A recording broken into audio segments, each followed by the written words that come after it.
I once shared in a meeting that the 12 steps summarized, at least to me, seemed like 3 steps. The first would be to find some sort of higher power that you could have faith in, a higher power that could actually redeem us. And then the second was actually getting rid of baggage, regrets, resentments within ourselves so that we could love ourselves. And then the third would be to find a way to forgive others so that we can go out in the world and be of service to others.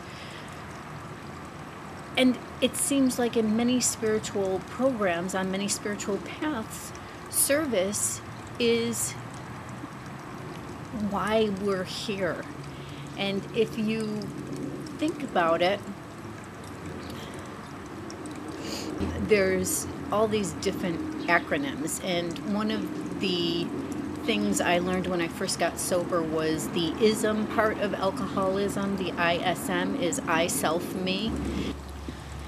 So I don't know really why it's so important that we're of service, but when I first got sober, part of being of service was washing the coffee cups, staying after a meeting and washing all the coffee cups. And other times it was setting up the meeting, putting the ashtrays, because you could actually smoke in the meetings when I first got sober.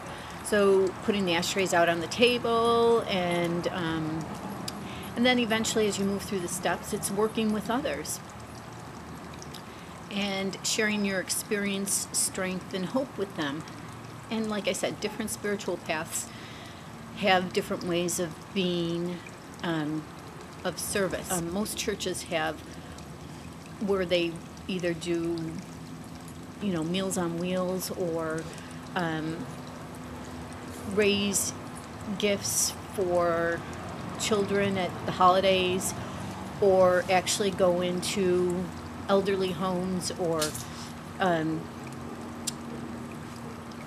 shelters where you go and you bring clothes or whatever it is that's needed to these institutions.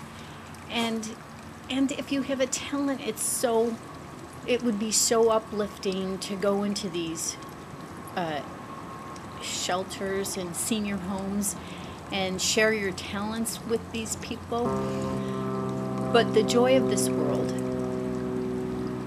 the lessons of this world, the reason why we're here, it all comes down to being of service.